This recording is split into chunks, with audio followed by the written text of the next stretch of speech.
Hello there folks, welcome to another episode of The Ring Logs. Happy 2014 by the way. So let's start off tonight by talking about superstars that never really made it big in World Wrestling Federation or World Wrestling Entertainment. Same company I know, but yeah. One guy that deserved to be put over big and who's sadly no longer with us is Owen Hart. This is a guy equally as talented as Brett, in my opinion, but was just never given that push that he so badly needed. I mean, you look at some of the feuds that he had with, some of the feuds he had with Steve Austin and Triple H in 97 and 98. You know, the guy was such a proud ring technician that everything he did in the ring, it felt like it meant something. It's just so tragic the way his career was ended. It's probably one of the reasons why they don't have entrances like the way he was planning to enter the ring at Over the Edge 99. And that pay-per-view has never been rescreened or released on home release. And I think that's very appropriate, considering that it's not something you want to have people watch it. Although I have heard that people do actually sell copies of that on VHS on eBay. I'm not going to get into that because I'm not here to do that. But for those that do it, I would personally not do that. That's just me. That's on them. Another guy who never got pushed up the ladder the way he should have done. Test is another one. Very, very talented athlete with so much potential. Yet he was always pushed aside. So people like Triple H could be, given more time at the top. And Triple H is a guy I'm going to get onto the subject in another video, because I watched Solomon's piece on Triple H from TV Tracks, and I got to agree with the guy with what he had to say. Like I say, that's for another time. Test, for the small amount of time he was in WWE in his first run, European, Intercontinental, Hardcore, and Tag Team Champion. Just one shy.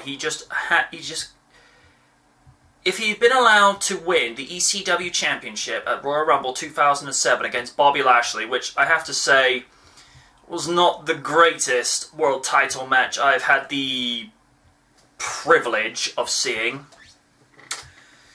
And even during that match, Test looked like he wasn't completely 100% into it. But again, this is a really talented guy, and he just gets pushed over just so that people that could have a shot at the title that, in my honest opinion, didn't deserve it. I mean, people like Triple H, people like John Cena. Now, I've said before, Cena, I admire the person that does his charity work. I got no issues with him.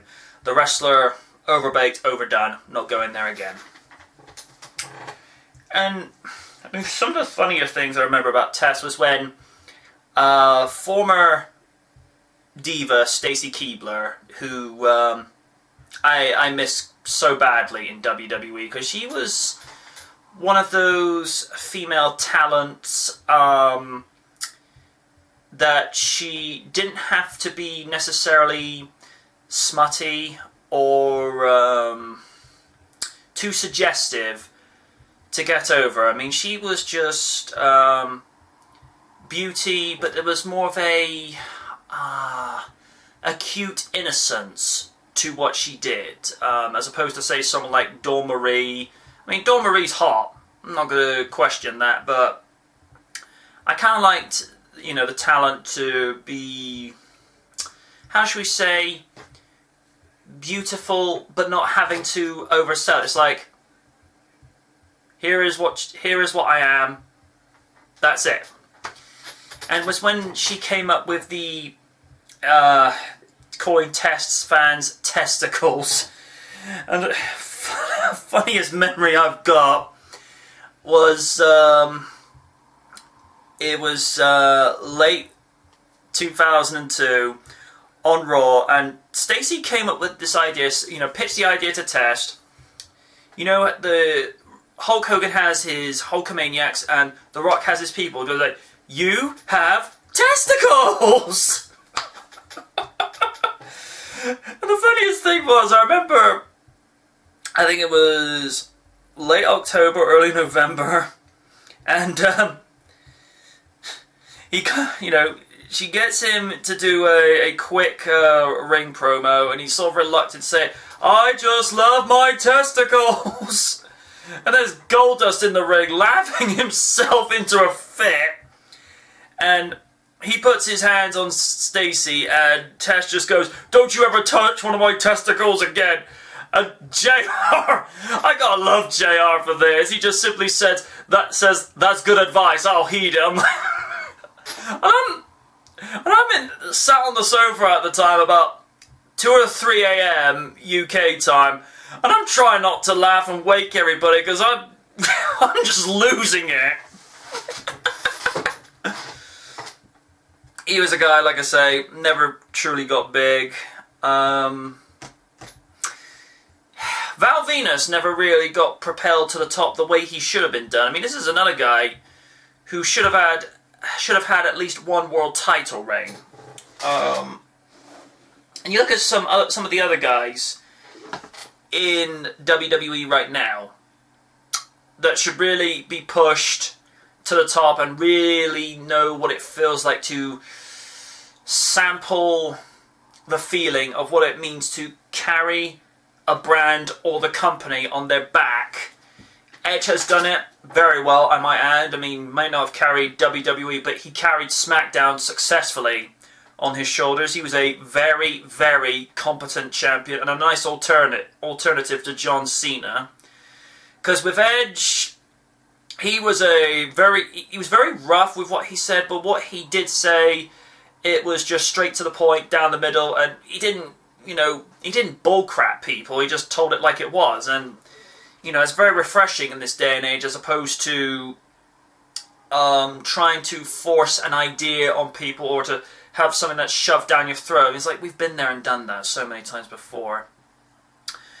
Christian is another guy. He's never been allowed to really ascend to that height. Yeah, he's been a 2-time World Heavyweight Champion, but he was not the guy. And I'm a Christian fan. I think the guy is amazing. I think he's one of the most underused and underrated WWE superstars that we have seen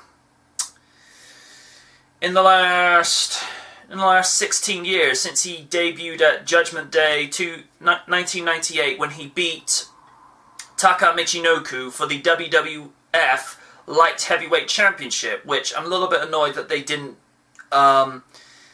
retire that belt somewhat more officially, because with X-Pac just sort of faded away with it. It's like the title's gone. Okay. X-Pac's another one. Never felt like he really went to the top. He was a European champion, a very good one at that, hardcore champion once or twice, and he was tag team champions with Kane. And I thought the two complemented each other well, because whenever Kane has been given a tag team partner that's not as tall or not as strong as him, like X-Pac or Rob Van Dam, they humanize Kane's character that little bit more. I mean, Hurricane's another example, got paired up with Kane. They work so well with each other. But yeah, Christian, by now, in retrospect, he should have been at least a 4-time world champion, a lot sooner. than what he should have been a champion amount of times. But we know how Vince McMahon works. It's like, if you go to the other company, it's like, you stabbed me in the back. It's like... And the thing is, Christian actually did this in a post-interview for Taboo Tuesday 2005, because his contract had actually expired the day before Taboo Tuesday, but he knew there was a chance he was supposed to be there, so he showed up, and he said that he didn't leave the company because of ill will. It's like, no, there was no hard feelings whatsoever. He just wanted to go away and try something new. I mean, he wanted to go to TNA because he felt like he was being held down in WWE, and I have to agree with him. Although he's a multiple-time tag team champion with the likes of Edge, Lance Storm, and Y2J, a very lengthy European champion from late 2001 until early 2002, when he dropped it to DDP, and then Christian was doing that temper tantrum thing with one of the worst smiles I've ever seen in professional wrestling to date. And yeah, he managed to win the Intercontinental Championship at least 3 to 4 times, if I'm not mistaken. But Christian, he's never been propelled to where he should be. And in my honest opinion, I think Christian is equally as talented as Edge was when he was a competitor. Yes, Christian tends to have a habit these days of being a little bit more injury prone, but unfortunately, and this is not something I like to admit, but Christian is not one of the younger guys in World Wrestling Entertainment anymore. I mean, yeah, when he's in the ring, he's still good. He's amazing. He's one of the most talented individuals I've seen in the ring and on the mic. You know, as far as I'm concerned, as far as Christian's concerned, I put him up in the same category as that of not of John Cena, no. The same category of his brother Edge, because Edge was very good on the mic, Shawn Michaels, and CM Punk. Because Christian, face or heel, he knows how to get the crowd going. There's another one that's not really been given his due. Kofi Kingston. It's a prime example. I mean, I see Kofi Kingston with the in-ring skills, the agility, the high-flying. Because I look at Kofi, he's got the same kind of springboard in his step. Same thing with Dolph Ziggler. I mean, Ziggler's a guy... It's just a thing I don't understand. Ziggler has all the tools, the credentials, and the credibility to be the guy, to hold WWE on his back. And first and foremost, the fans love him. He has the fans behind him. I mean, we all heard the reaction he got on the Raw after WrestleMania, which, the strangest thing is, Raw after WrestleMania tends to be actually better than the actual WrestleMania itself, but that's for another time of discussion. And that crowd went nuts. And Ziggler was a heel. He went into it as a heel, but it was like, no more teasing. He was cashing in Money in the Bank on Alberto Del Rio, who was injured, but it's very rare when a WWE superstar will cash in their contract by letting the person know, I'm going to face you a week in advance. And the only two people to have done that is RVD, by saying he would cash in his 2006 Money in the Bank contract on Cena at One Night Stand, excuse me. Pardon me, that was a slight botch on my behalf. Botch. To face John Cena. And from what I remember seeing of that match, that crowd was brutal to Cena. But it's a strong ECW faithful, and they were only going to chant for RVD. Another one, the only other time that it's been cashed in nobly, I believe, as Jerry Lawler said, was when Cena cashed in on CM Punk for Raw 1000, which of course was marred because Big Show and The Rock came down. I think it was Big Show that ended the match in a DQ, because I think Punk was in a very conflicted position. It's like, I don't want the title match to end this way. It's like, I've been a WWE champion for like nearly 300 days now. I'm not going to let it end this way. But yeah, RVD, he's another guy that's never really been given his dues. I mean, yeah, he's a 2-time world champion. He's a 6-time Intercontinental champion. He's multiple-time hardcore champion. Probably one of the best hardcore champions we've seen since the likes of the late Crash Holly. You know, the Houdini of hardcore. And he's also won the tag team titles a few times. Some of them, I think he's only won it with Kane. Comment section below if I'm wrong. But yeah, RVD. Never been given his due, although to be fair, when he was done for a wellness violation, and I want to make this clear, I'm a huge Rob Van Dam fan. I think the guy's absolutely amazing, underrated, underutilized, but so beloved. But when he was found with what they found in the trunk of his car when he was stopped, and I find it myself to be in a very awkward position when I try to defend something that one of my favourite wrestlers has done, and yet I cannot. So I'm not going to berate on the guy, because he served his time for it. He's been punished. You know, let the man have another chance. You know, he's done... As to quote something Undertaker said about Nathan Jones in 2003, the man has paid his debt to society. You know, show some forgiveness. Give him the ability to show he's a better man again. And I think that's the thing that WWE should do with RVD. And I know RVD's on a part-time basis, and to be honest, I think that kind of works better for him. Because the fact that, let's face it, the man's not 30 years old anymore. He's a lot older, but he's still got the same endurance as he did when he first came to WWE in 2001 during the very watered down WCW and ECW invasion. I think, and I still say to this day, if they had not announced that they had acquired WCW and ECW, it would have been all the more dramatic. It would have been like, what's happening? But the fact that they had announced that Shane had bought it, it's just like, come on, you're throwing away the element of surprise. Don't do that. But yeah, like I say,